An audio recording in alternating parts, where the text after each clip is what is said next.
বিহার উড়িষ্যার মহান অধিপতি, তোমার শেষ উপদেশ আমি ভুলিনি জনাব। তুমি বলেছিলে ইস্ট ইন্ডিয়া কোম্পানির কর্মচারীদের কিছুতেই প্রশ্রয় দিও না। তুমি বলেছিলে সুযোগ পেলেই তারা এ দেশ কেড়ে নেবে। আমি তাদের প্রশ্রয় দেব না। আমি বেঁচে থাকতে তোমার রাজ্যে তারা দুর্গ তৈরি করতে পারবে না, সৈন্য সমাবেশে সক্ষম হবে না। আমরণ আমি তা পালন করব। তুমি শান্ত হও, প্রসন্ন হও।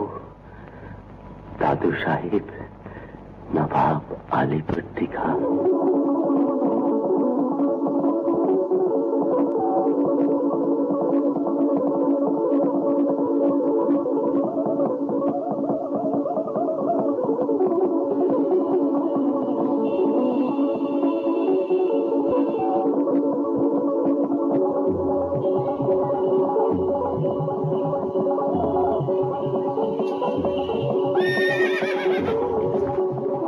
দর্শক, আমি বাংলা, বিহার, উড়িষ্যার স্বাধীন নবাব সিরাজউদ্দৌলা নই। আমি এই বাংলাদেশের, স্বাধীন বাংলাদেশের স্বঘোষিত স্বাধীন নবাব শাইখ সিরাজ। শুরু করছি মেহেরপুরের অম্র কানন থেকে। কৃষকের ঈদ আনন্দ।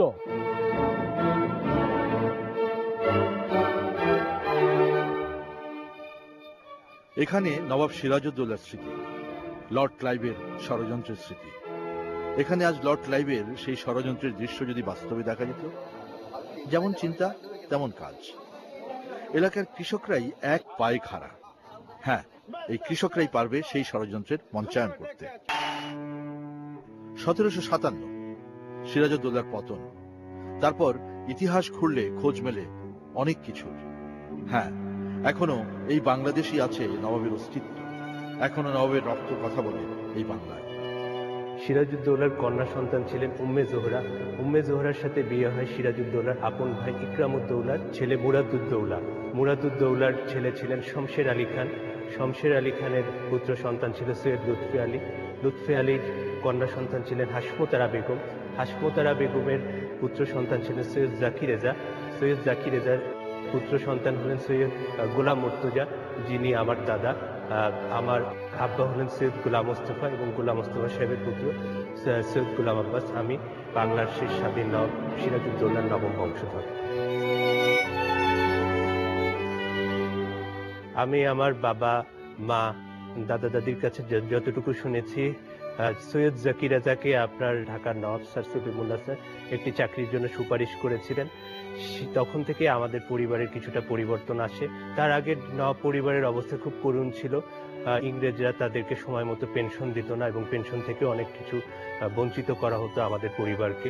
মুর্শিদাবাদে আমি 4-5 বার আমি গিয়েছি এবং খুবই দুঃখের বিষয়, সেখানকার সরকার এইগুলো সংরক্ষণের জন্য কোনো গুরুত্বপূর্ণ পদক্ষেপ হয়তো নেয়নি, যেটা মনে হয়েছে। এবং সিরাজউদ্দৌলার যে স্বপ্নের প্রাসাদটা, হীরাঝিলটা, এটা নদীর গর্ভে বিলীন হয়ে গেছে। এটা সরকারের উদাসীনতার কারণে। এবং বাংলাদেশেও সিরাজউদ্দৌলা পরিবারকে 8 বছর বন্দী রাখা হয়েছিল লুৎফুন্নেসা বেগম এবং ওনার কন্যা উম্মে জোহরাকে ঢাকার জিঞ্জিরা প্যালেসে। এবং সেই প্যালেসটা এখন খুবই করুণ অবস্থা, কিছুই নেই, অল্প কিছু ইট পাথর শুধু দেখা যায়।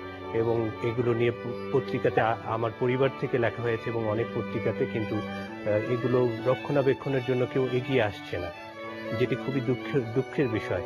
মেহেরপুরের যে আমঝুপি কুটিরের এখনো কিছু আম বাগান, যেগুলো নবাব আলীবর্দী খানের সময়কার, এবং সেগুলো এখনো আছে, বহু পুরনো আম বাগান। লোকজন বলে নবাব সিরাজউদ্দৌলার সাথে আমার চেহারার অনেক মিল আছে, যেটা আমি খুব গর্ববোধ করি এবং থাকাটাই স্বাভাবিক, যেহেতু আমি বাংলার শেষ স্বাধীন নবাব সিরাজউদ্দৌলার নবম বংশধর। নবাব সিরাজউদ্দৌলা ফেরেননি, কিন্তু ফিরেছে বাংলাদেশ। কাল থেকে কালান্তরে এই বাংলার খেটে খাওয়া মানুষ, কৃষক সমাজ রক্তক্ষয়ী যুদ্ধের মধ্য দিয়ে ছিনিয়ে এনেছে আরাধ্য স্বাধীনতা। লক্ষ প্রাণের বিনিময়ে অর্জিত এই স্বাধীনতার পতাকা তলে দাঁড়িয়ে আপনি আমি আসুন একটু স্মরণ করি, যাদের মাধ্যমে এই দেশ এসছে, সেই গোটা কৃষক সমাজকে আপনি আমি কতটুকু ফেরত দিতে পেরেছি তার ঋণ।